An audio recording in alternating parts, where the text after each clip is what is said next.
Hey guys, welcome back to another episode of Tyler's Yarns. I'm your host, Tyler. Our guest today has an impressive over 200,000 followers on all the social media platforms. She's got one of the most iconic spots on Chapel Street and has been dominating the festival scene since 2016. If you haven't guessed already, our guest is Tibbs and Bones today. Welcome to the podcast. Give us a little rundown of who you are and what you do. Hi, I'm so excited and also exciting. really nervous, but really excited. That's my first podcast. That was the first time I ever read off the paper to do the podcast. I was like, it needs to be a big intro this time, man. Professional shit only over here. Only professional, but you deserve the intro that you got to get. I love that. Thanks for that lovely intro. Yeah. My name's Jade. I am one of the co-owners of Tibbs and Bones, which I created with my partner, Maddie. Yeah. We've been around for a few years now, which is pretty crazy. It's gone pretty quickly. We started off, I don't know if you know that we started off actually in vintage clothing, which is pretty wild. I didn't know that at all. Well, what year did you start off? So 2000, I think like officially 2016, but we were like randomly around for like a year or two before. Yeah, were you selling vintage clothing in that year or two before? Yeah, so vintage clothing.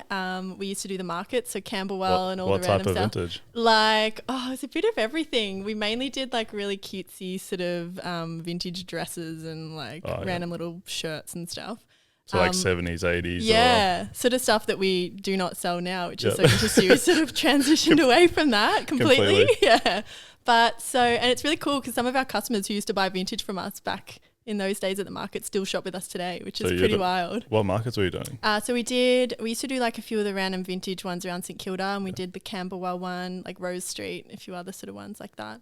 And Fitzroy Market and stuff like that. Yeah. Oh, was Fitzroy Market there back then, or is it? Fitzroy Market. Or is it I Fitzroy don't know. Market? I think it was Rose Street, wasn't it? I don't know. Was that at the school year? Oh, no, I don't know. Mate, that's casting my little mind a little far back. That's where I need Maddie here. Yeah. So, pretty much, just wanted to get your story, like how you started, all that sort of stuff. So you pretty much just selling vintage clothing since 2014 to let's just say 2016 or whatever. Yeah. Then Tibbs and Bones emerged out of the scene. It emerged. Yeah, so we had a bit of an interest in online sales at the time. So we were like, let's start an online store, like really naively. And we started this really shitty little plugin. I think it was Big Cartel at the time. It was the most terrible store. I look back. Really cute though. You got to come from somewhere. At the time we were really getting into the festival circuit. So that's the sort of way that we wanted to, I guess, transition the business. Mads and I, when we started Tibbs and Bones, it was quite random. It was quite an organic start because we always wanted to have a business together. We always loved fashion. We're always sort of in that scene. We just didn't know on what level. So it was quite a bit of a journey into where we are now. I guess we didn't sit down with a business plan and go, in 5 years, this is where we want to be. It just sort of, we took each day as it came, which was a really nice way to do it. Mads and I were both working full time when we started Tibbs. The hustle is real when you start your own business. So a lot of long nights and weekends and things to get it going. We had it in our lounge room at the time, packing all our orders. It was really cute. Moved to our garden shed, which was a bloody step up, I will say. Getting there in life and that. Getting there, all those warm nights in that little garden shed. It was great. That's always memories that make it feel better, eh? Yeah, it is. And once Set of Tibbs was off the ground online, it was a big goal of ours to have a physical store because we just love that immersive experience of the shop front, and we love having that face-to-face with customers. It's a really important part of our business still today, that real omni-channel sort of, combination of the two. So we did a little pop-up store in Northcote in a little warehouse down the side street for a couple of months. Maddie used to finish his job like at 5 o'clock and then rush home and open it for 2 hours. And then on the weekends we'd open it and it was cool. Got a lot of interest. Everyone loved it. So we were lucky enough to get a lease on High Street in Northcote and we opened up our first actual real proper store, which was really cool. Was High Street busy back then compared to what it is now? Or? It was, I think it was much for muchness, but for where we were, it didn't really matter because we were a little bit further out anyway, sort of as you get into Thornbury. So it was more of that destination-y, I guess. Yeah, well, people would want to come to your store because they're like, let's go to Tibbs and Bones this weekend. You know what I mean? It's really nice. You have people sort of traveling from everywhere. Yeah. And at the time in Northcote, we had these big murals down the side with our Sailor Moon mural was really well known. Then we had the Daddy, which was, not everyone loved, but so it was pretty iconic. Did you get a lot of shit for it or something? Yeah. What happened? I don't know. I think it was just, I don't know. Not everyone's sort of into the daddy culture. So those people had something to say about it when they used to walk see past us. or something? Yeah. Oh, Sometimes just they'd relax. bail us up at festivals and sort of, have a little go. But then they'd meet me and be like, oh, she's a nice person. Like, she means no harm. Yeah. She's actually really nice. Yeah. So, yeah. And then it changed their whole perception. Yeah.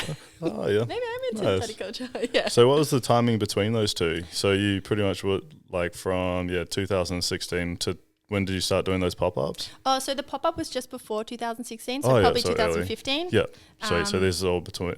Yeah, in a pretty quick little time frame. So I think the pop-up was only for a few months, and then within that year, that's when we got our lease in 2016. Oh, cool. And that's when we actually, I was working actually at Tiger Mist and / IMGR at the time, and Alana and Stevie were so supportive and let me cut my days to actually put some more energy into our real store. Yeah. And then, I stepped away from that and did it full time. And then Maddie joined me, and here we are today. Now we have 2 stores, an online store.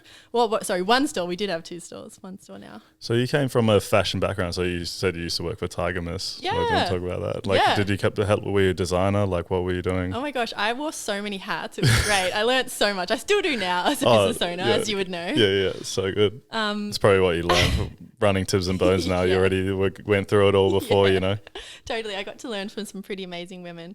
So I started off at a wholesale agency in Collingwood. So I did that for a few years under an amazing boss called Jade, who taught me a lot about work ethic and I guess tenacity. Yeah. And then from there I met Stevie and Alana Pallister and moved over to Tiger Mist to work for them.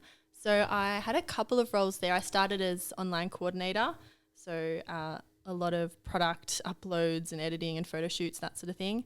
Moved over to executive assistant for Lani for a couple of years, and then wholesale coordination. Yeah, I was sort of everywhere.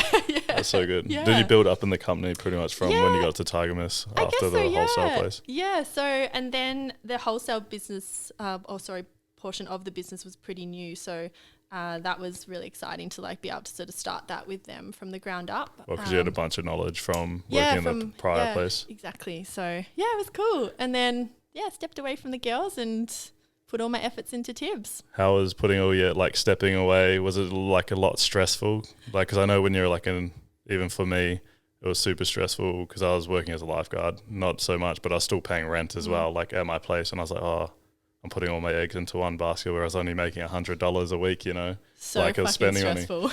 Money. No one prepares you with how stressful it is going to be to take the leap and start your own business. So how did you deal with that, starting your first store in Northcote? It's a good question because Mads and I are pretty I don't know what the term is without sounding like a loser, but we didn't come from money. Do you know what I mean? We had to work really fucking hard. So it was really cool. It was stressful. It's a learning experience, but at the same time, it's made us the people who we are. I guess you just need a lot of resilience and you got to take risks and just keep pushing, really. Was it hard working with your partner? No, Mads and I have been together since we were babies, since we were 15. We love it. I thought you were going to be we had so many fights, so much, need to make this amount of money. That's cool. I think we're a bit of a yin and yang. So if I'm down, he sort of brings me up, and if he's down, I bring him up. So it's a pretty rare day when we're both fucking stressed. That's when you know it's something serious. Yeah, Am I allowed to swear, by the way? Yeah, swear as much as you want. This is Fantastic. Do whatever you want podcast, to be honest. Say whatever you want. It doesn't really matter. Okay. So that's cool. So so you've moved into your Northcote store. Are you still doing festivals by that point, or yes. because were you doing festival stores as well? Yeah, we were. So we've done quite a few festival stores. Mainly what festivals? Yeah, I'm just trying to cast my brain back. I think it's a pre-COVID, post-COVID world that we live in. We used to do Babylon Fest, Beyond the Valley, and a few other. What else did we do? You ever do Rainbow or anything like that? Or we always used to go to Rainbow because it was one that we wanted to That's your enjoy. party one. Yeah. That's your party one. So, and a few others. Got to let off some steam somehow. I know. The girls got to bloody let her hair down from time to time, Jeez. So just a few. And, that was pretty hard to manage, I guess, because you want to go and have a good time, but then you also want to run the store back in Northcote and the online, as well as have a shop front at a festival. Yeah. Spreading yourself a bit thin at times. Yeah, especially, so pretty much because you went through that time, there's a lot of festivals, you had your Northcote store, and then we're moving into pre-COVID times. Yeah. How did that all sort of affect your business? Because you mainly just like focus on festival clothing. Yeah, that was a time. Yeah, that's what I wanted to know. I'm just like, let's unlock it. Yeah, let's open that box, man. Yeah. Because this is the question I've been wanting to ask you for a long time as well. I'm glad you saved it for the podcast. Yeah, and I was like, when I see her, I'm gonna ask her. Great, we can chat about yours after as well. I don't know that. Was it 2020? Yeah, that was a year. So we, as you said, we're fully festival orientated at this point. Yeah. So before that, when the fires hit, was actually our first point of stress because Rainbow was cancelled and a lot of around that time.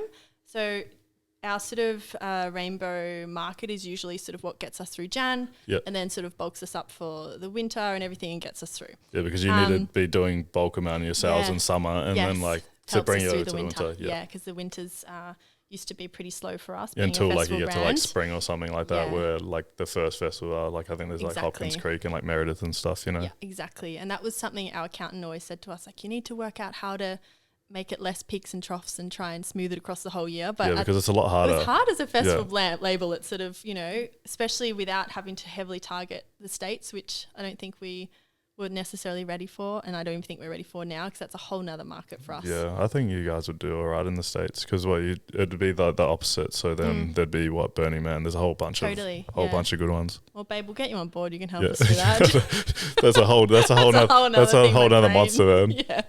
I'm still just trying to get the Australian festivals, you know? True. Jeez. So the fires, that was the first, really stressful time. But I was really proud of us, our team. We really banded together and we did we raised a lot of money for donations and pulled a lot of physical donations together. Yeah. And just sort of focused on that during that time. And then, COVID came as well. So we just had that and we were sort of working out how to get through that little part and then COVID hit and I'm not going to lie, like as any small business owner or even person, that was a really tough time. It was just generally. Generally, it just went from, normal everyday life to boom, we had days where we had no sales. Yeah. And I was in the same boat as you. It was just like, I'm like, cool, what the hell? We're all going to have to walk away. Like, we have employees and our own selves to look after and pretty much everything. Everyone to horrible. Shit. And everyone like wasn't going to spend money because it was so uncertain. And even for us, it was like, we didn't even get orders one day and you're like, what? Yeah. What is even going on? We were like, it was like apocalyptic sort of energy. Yeah, especially there's for a week there where they were just like not telling you anything and you're like, uncertain. But so at this point, you had your Northcote store. When was the Chapel store open? Yeah, and all of this because I was like, was there a crossover? We skipped that. There was a crossover. Yeah. So that was I think in 2000. Oh my gosh, we're coming up to like 4 years. Yeah. So 2018 is it? Yeah, 2018. 2018. We heard Southside just calling our name because we've got such a big customer base here. So we're like, we will love you in Southside, man. Like, what are we doing? We will love you. Yeah, which is great. For people that aren't in Melbourne, pretty much is south of the river and then north of the river. Yeah, and there's a rivalry, but I love everyone, man. I love everyone, and I'm like, man, I spend enough time on both. Can't we just all be friends, man? Yeah, I'm a bridge between the two. Yeah. I love it. So, but in a bit of hindsight on that move, I don't think it was the wisest move having two stores in one town.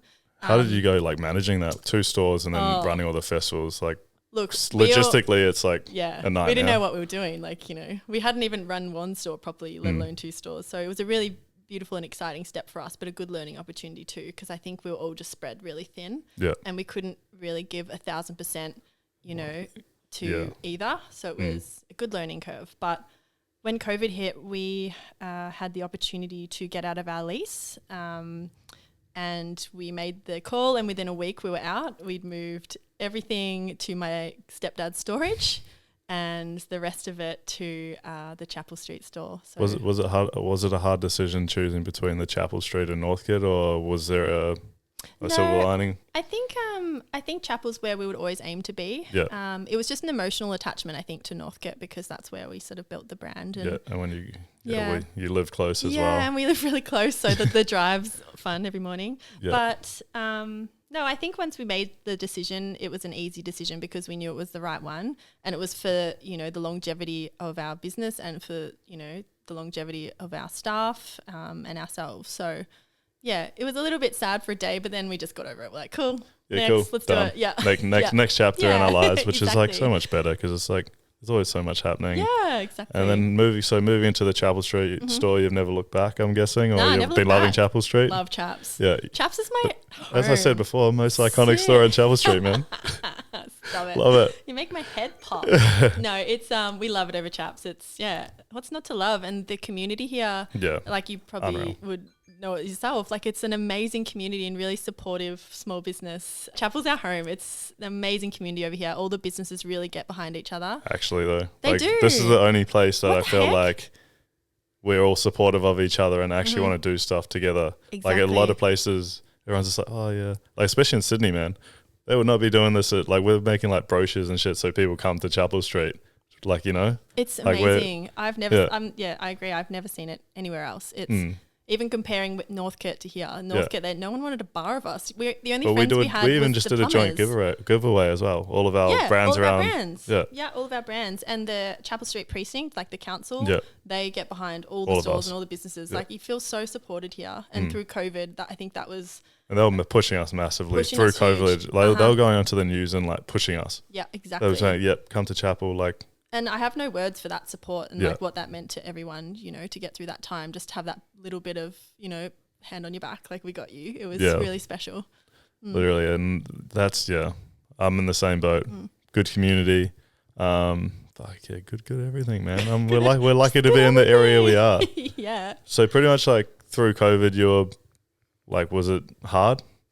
For lack of a better word, yes, it was hard. Very hard. It was really hard. I guess it was more so the start sort of period, that little period of unknown and the few months sort of easing into it. And then once we got over the shock, we all, us and the girls, we just knuckled down. We sort of worked out trend, buzzword, pivoting. We worked out what we could do to survive because, you obviously, when COVID first started, it was like, I think TikTok came in. We were on TikTok first, and then you were like right after us. And I was like, because we were the same thing. Because we were like, oh, we need to do as much as we can. Exactly, and that was I think TikTok was a really key part to that change and that pivoting. Yeah, people like at that time they're like, oh, fuck TikTok. Like it's not going to be anything. It's not going to be everything. Now look at it now. It's 2 years later, and like, I think I'm really proud of us for getting on that TikTok bandwagon. Lucky, that's not listening to anyone. That's like a learning curve that I learned really early on in my business career. Like, don't care what people say, try everything. Yeah, I love that. And you just... And even if you fail, you learn something. So it's like, just give it a go. Like, just fucking do it. Perfectly. That's pretty much exactly it. I've also got another question as well. What are some of the... Like, because I also like festivals. I love going to festivals, go to Meredith every year and stuff like that. Yep. But what are some of your do's and don'ts for festival? Give me 3 each. This is really hard because, different people at Tibbs would say different things. But I'm like really responsible. So I like to make sure that I drink lots of water, that I take care of my friends, I get some sleep. Take care of your friends is a big one. Everyone's got to take care of their friends. I think so. And even if they're not your friend, just take care of people and be kind and show a bit of, love, because you never know what someone's going through at a festival, whether they're having a really hard time. Might be going through a breakup or go through like something bad in their life, and it's just like, you're positive. It's just nice to be there for people, positive energy, Yeah. So your 3 do's for a festival. Oh, sure what was the other question? 3 don'ts. What are your so those are your 3 do's? Oh, they were my do's. What's your 3 don'ts for the festival? Fuck, my don'ts. Oh, can they just relate to my do's? Like, don't not sleep. Make sure you get enough sleep at the festival. Maybe sunscreen. Don't not wear sunscreen. Nah, do kick on, but just, take care of yourself, Bubs. Take care. So no sunscreen. You can kick on. Yeah. But make sure you sleep enough. Yeah. Is that what's your 3rd one? Yeah. You can feel free to cut that. Yeah. What's your number 3 don't? Oh, shitter. I don't know. That's really... Oh, you know what my number 3 would be? This is also really responsible and really lame. Yeah. But be as responsible as you want in there. I'm responsible. If you know me, I'm a responsible person. I'm the complete opposite. That's good. You and I are yin and a yang. Yeah, literally. I would always make sure you've got a driver organised. Oh, perfect. Do you like that? Because I love that. What are you talking about? I've been like stuck at a festival or because we haven't organised someone to stay sober or whatever to drive. Or someone just gets supposed to drive, gets too loose. Yes. And they're just like, they're way too loose. And you're like, sometimes by the end, you just want to get the fuck out of there and you've been there for, days on end. You're all sunstroked and especially ruined. rainbow or whatever. It's like a couple days more extra than everything else, and you're like, oh, beauty, got to get out of here now. And it's still ages away. It's still like 2 hours, 2.5 hours, and you're like, oh, that's a bloody cruise. Yeah. And then anyway, that's so those are so your 4 do's and your 2 don'ts. We like to keep it positive here on this podcast. What can I say? I'm a positive gal. Yeah, love it. I was also looking through your website the other day actually, and I love the bottom of your website where it was like, what did it say? It was the like our acknowledgement and sort of, Do you want to like get into that? What is your like sort of values like for Tibbs and Bones? Because even when I walked into your store, you're super friendly, super nice. Oh, that's nice. Yeah. Because I've been following your journey for a long time. As I was saying before we got on here, so that's really nice. Yeah, I went to your Northcote store actually. Did you? Yeah, was I working? No, I don't think so. That would have been cute. Yeah, crazy. But even before I started this, that's how long. Yeah, that's really nice. I don't know. I guess something that we build Tibbs on is definitely just kindness and love and inclusivity. Whether sexual orientation, gender, background, anything, it's a very welcoming space, and all our Tibbs crew are very welcoming, kind people. It's a really safe space, so you can come whether you're wanting to try something for the first time, whether you're young and you're just sort of finding your own way, or whatever it might be, or if you just want to come in and have a little yarn. Yeah, your little yarn. I guess they're really core values to our store, just being a really kind and warm and loving environment for people to come in. Yeah, I definitely feel that's why I wanted to get you on as well, because we've got the very similar values and like what we really see in the store, which is nice. We do, yeah. But even with that, like you work with a lot of other companies as well. You work with Billy Bones Club, Clothing the Gap. How was moving from like doing your own stuff, because you do a lot of like festival wearable jacks and that sort of stuff, and now you're working with other brands like that. How did you see that changeover? Well, I guess brands have always been a really core part of our business as we sort of move through, and they've just become even more important. We have a lot of brands like Solanzi, for instance, who we've worked with for years, even since we sort of almost nearly started. And what is that brand? Shout it out, please, yeah, because I don't know the brand. My girl Lay. She is based in Melbourne, and she is a festival clothing brand. Oh yeah, cool. She's just one of the examples. We are really lucky to stock a bunch of brands. Yeah, like Billy Bones, Closing the Gaps, the Vault, our Demonia shoes, Pop Off. Who else is there? We've got Ragged Priest in there. Is it hard like managing all that as well? Like, because you like listed over 10 companies. Yeah, it is hard, and there's heaps more too. Like, we have a lot of SKUs, a lot of variants. Yeah, so that's what I mean. How does it? That's where Maddie comes in. Yeah, and you're just like, oh yeah. Yeah, I do TikTok. He does all the important stuff. That's for sure. Not that TikTok's not important, but I just mean it's more. I don't know. Yeah. Nah, TikTok's very important. It is very important. So you pretty much run a lot of in your business, you run a lot of the social media? Yeah, I pretty much do most of the social media, and Maddie does pretty much all the buying and ordering and everything like that. So I guess, no one teaches you these things. You just learn as you go. And we're very just intuitive as to what we need and what's sort of upcoming. And now we've had a couple of years experience, or a few more than a couple of years experience. You can sort of base a lot of your decisions on past events. Failures or exactly. I guess or past things that have worked or past things that haven't, that you'd be like, oh, we could do this differently. Or so, and we sort of know our customer base now too, in terms of pricing and all different things like that. Yeah, just taking COVID because you learn as you go as well. You can be like, oh yeah, that can be that. Oh my gosh, you just learn every day. Like every single day, something you learn. Like even if you're doing the same stuff every day, it's like, oh, we can do that quicker. Holy shit. We can do this. Yes. I thought I got to a point in my life where I was like, sick. We've streamlined it as much as we can. I know exactly what's up. I've streamlined this shit. You don't. It's just like every day it's like, we could actually change this to do something a little bit different. And then that actually just saved us like a whole day of the week. Exactly, yeah. That's like a whole day that you could have off, or you know what I mean? Yeah, exactly. But so you're like with the social media stuff, you built up a presence early on, so like you first on Instagram and then like obviously TikTok, but you've got a lot of followers on both. How did you go by like doing like growing your following, and have you got any tips for anyone? I guess like now, like in a time we're in now, like with social media? Well, I guess we were really lucky to get on board with Instagram in the pretty early days where I think it was much easier to grow your following. I don't know if you find it now on Instagram, but it's really stagnated now and a lot of people are moving away from the platform for a lot of reasons. But yeah, towards the start, we just maintained consistency with our posting. We did a lot of collaborative like competitions and things like that. And we also did a lot of like, not too many, but, you know, enough sort of influencer posts and things like that with taking photos in our product and tagging us. And yeah, it's a little bit harder, I think, now on Instagram. You don't sort of see those instant results that you used to see, especially in terms of with influencing and things like that. Like influencing sort of like a dying thing, like everyone's sort of an influencer now, if that makes sense. I think it's, you just sort of, I don't know, there's some amazing influencers out there, but it's not that many that I see that instant result from. Whereas when we sort of started Instagram a few years ago, it was much easier to gauge. That's when like influencer marketing was at its peak as well, you know, and like it actually worked because these influencers weren't like just influencers from the start because they were cool or they did stuff that were cool or different. And that's why.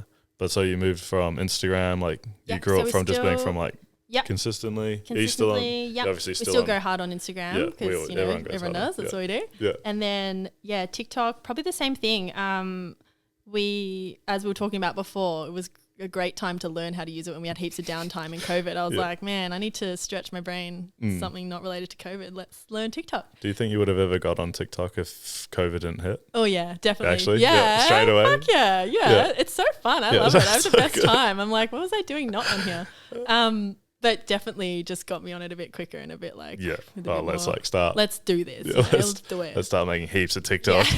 Yeah, which we did and still do.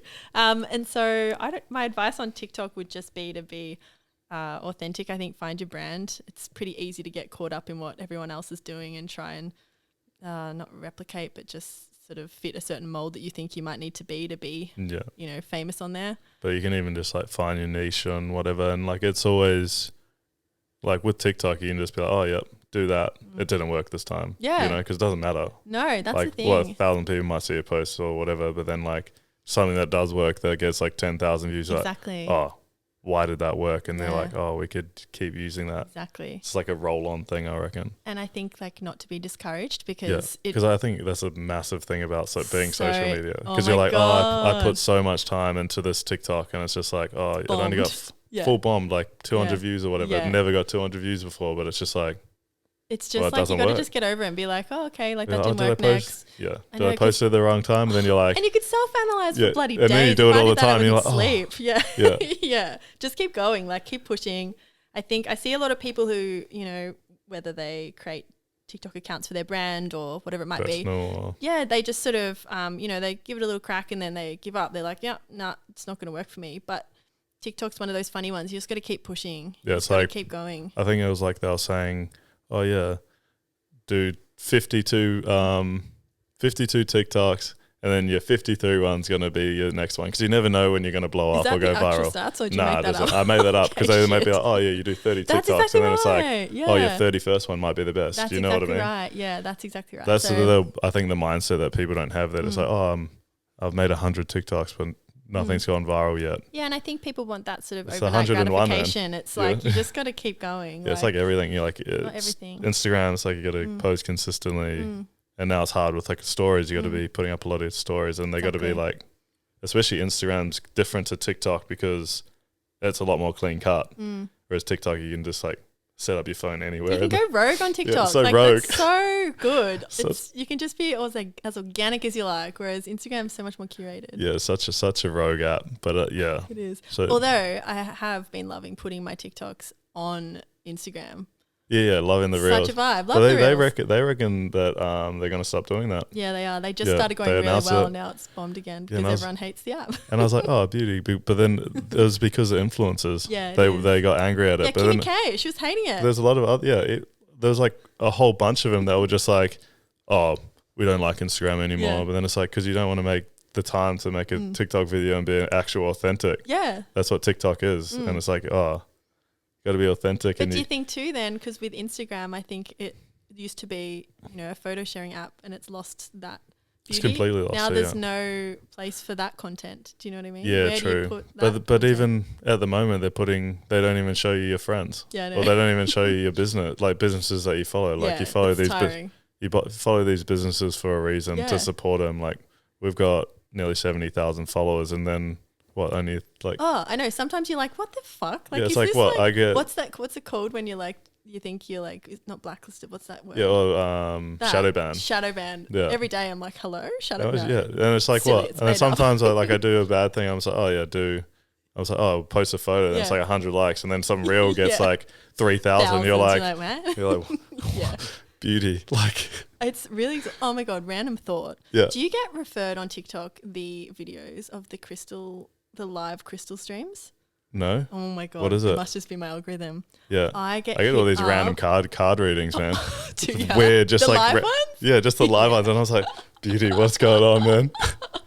Oh, I'm and pretty much all I pretty much do is watch like surfing videos, and then I'm like, how did this come up through this whole algorithm? I don't know why I'm being served crystals, but it's the most satisfying content. And I guarantee you some of your listeners would have watched before. And Yeah. That's probably popped up for them as well. 2 a.m. on a Thursday night. There's nothing more soothing than sitting there watching them jangling these crystals around in this like levitating bowl. It's so weird. Oh, I think I know what you're talking about. Yeah, those it's things. Like vibrating. Yeah. Like it's a vibrating bowl, and they scoop it out and they talk through all the crystals. Funny story. So I was watching Kim Kardashian, whatever, the catch up with the Kardashians. Don't know why. Anyways. Yeah.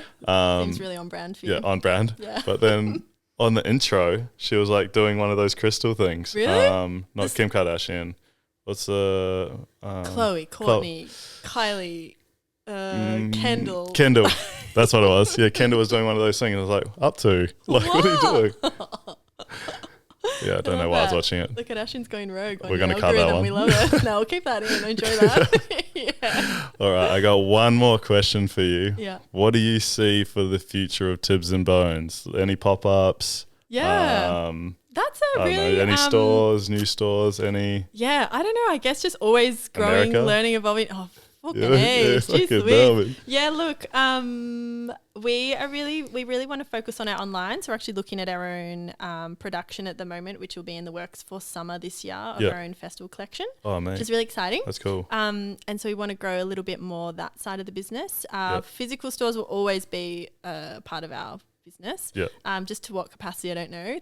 The past few years of COVID really just sort of got us... Yeah, took you back two steps. Took us back 2 steps, as you know. But then maybe could have taken you forward just because like... Oh, it took us forward. So much learning. It was great. So much learning. That's what I mean. Like, it's like it maybe took you back there. I loved but then it. I shouldn't say that. I didn't love it, but I mean, like, I love the learning. I love the learning from it. You always, everyone loves the learning. So you reckon just keep your store in Chapel Street? I don't know. We would love to open a store in Sydney. I think that would be probably our next really. Let's do it at the same time. Then we can like help each other. That then would we be can really just good. like collab on it. Yeah, let's collab. Yeah, collab on the store. We can share We just do Saturday and Sunday. Like you open on Saturday and I open on Sunday. I low-key love that. Yeah, great idea. I trust you. I would need someone I trust up there. So I guess in the not too distant future, I would more just say like our online and our in production, which is really exciting.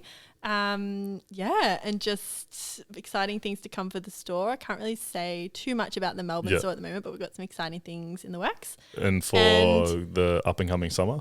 Just for the up and coming summer. But and then Sydney and then the world, babes, the world. Then you're taking on the world. Yeah, then we're coming to all the countries people request us, like Berlin, Hamburg, Christchurch. Amsterdam. Go to Auckland in New Zealand. I'm like, That's good. Yeah. Well, thanks for coming on. Thanks for your hour of your time.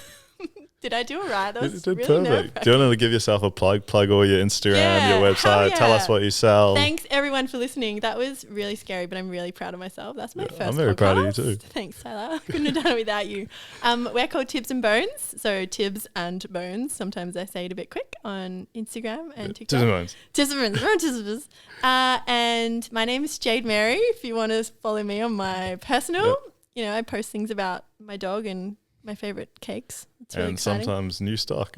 And really exciting new stock as well. And your store 20. All I post is like about my store 20 times. Yeah, I know. I have to sort of rein that in a bit. Yeah. Otherwise People get annoyed. I reckon I'm mean. getting so many unfollows just because people are just like, oh, not the store again. Yeah, I know. You got to learn to distance yourself a little bit. You sort of become amalgamation of And then the business. when I just start taking photos of like old t-shirts, I'm like, yeah, beauty. You'd probably be the same with like taking photos of shoes. You're like, oh, yeah, not the 20th shoe for you the got week. to rein it in, babes. You got to give them something else to see. So, but thank you, Tyler. That was great. Yeah, what was your website as well? www.tibbsandbones.com, and we have our amazing store on Chapel Street in Windsor, number 143. Windsor's the best side. Yeah, Windsor's the gorge side with all the delicious all the foods and best things. stuffs. Yes, and the amazing shops. Yeah, and that's us. Sweet. Thanks for coming on. That was really good. And Yay. being a long fan, so very good, very good. So Yeah, nice. you won't be able to walk out of this. Head will be too Head big. is about hitting the ceiling. Sweet. Shit, thanks.